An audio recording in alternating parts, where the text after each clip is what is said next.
Delegates and guests, please welcome Andrew Meredith, President of the State Building and Construction Trades Council of California.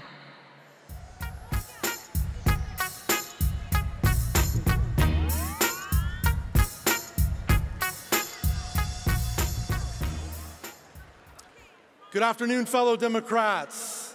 On behalf of our nearly 500,000 members, I want to thank you all for your participation in this year's reorganizing convention.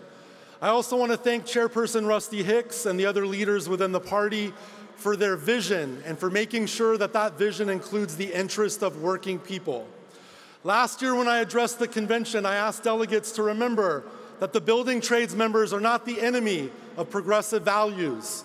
Instead, we are the epitome of them. I asked delegates to remember that our members are the pathway to building a new energy portfolio in California, one that embraces all available technologies to address climate change.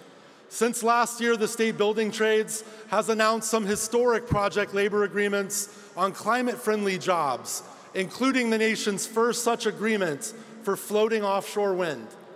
We continue to seek these agreements on projects around the state that deploy technologies like solar, geothermal, hydrogen, biofuels, carbon capture, and more. Under these agreements, a new generation of Californians will see a new generation of infrastructure built by a growing, diverse, and inclusive workforce.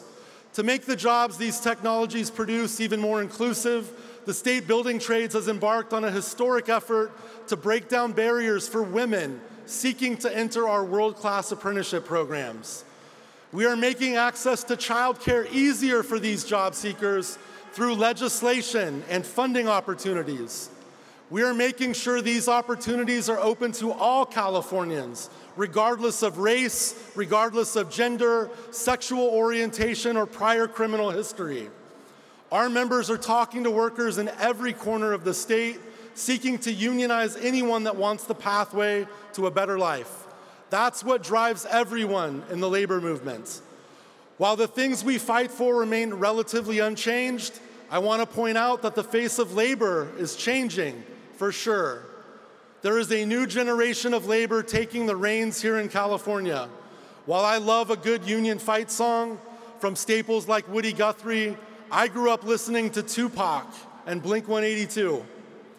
The next person who runs this organization, my organization, will probably be someone who grew up, God forbid, listening to Taylor Swift or Lil Yachty.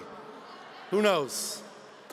But it definitely will not be someone that grew up listening to the Eagles or the Supremes, unless that person was into some real retro shit. Please understand that because I come from the field, I know the money that drives our organization comes from the pockets of our members. Every dollar we spend is treated with reverence in our organization, which is why we advocate as strongly as we do on the issues that are important to us. We demand results for the dollars that we spend. At times, that's driven wedges between us and other advocacy groups within the party. We believe the interests of our members should be a foundational building block of the Democratic Party platform. We believe our members deserve that reverence. The jobs our members do aren't always popular. We get that. But remember that the refinery jobs or the heavy highway construction jobs that people decry at times are actually propping up families in some of California's poorest communities. Remember that those jobs and everyone we fight for offer direct connections to the middle class. We don't just believe in success for our members or construction workers singularly. We want every worker in California to be unionized, to have a pension, to have health care for their entire family that doesn't require exorbitant out-of-pocket copays. Because I grew up in poverty at times as a child, I have compassion for workers in every industry, for families that are struggling to make ends meet. My story of poverty growing up is not unique within our ranks. Many of our sisters and brothers experienced the same, but I am not ashamed of how I grew up either.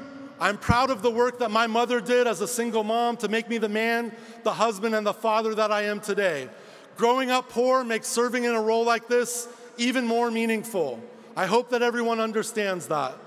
If you've been watching labor over the last 12 months, you know that what I said earlier about a new generation of labor leaders taking the reins is true. My colleague, Lorena Gonzalez, the new head of the California Labor Federation, is testament to that. The way we've approached issues together is testament to that too. The days of labor leaders in America flying first class and resting on their laurels are over.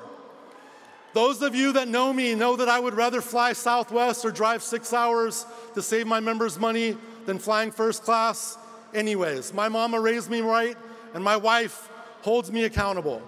I want to acknowledge the hard work that so many did in the labor movement to bring an unprecedented number of union members to this party as delegates through the ADEM elections. With this new bloc within the party, we hope to further the long-standing partnership between labor and the Democratic Party. There are a lot of things we can accomplish together. Thank you, brothers and sisters, for being here, for being Democrats, and for fighting for working people. Thank you.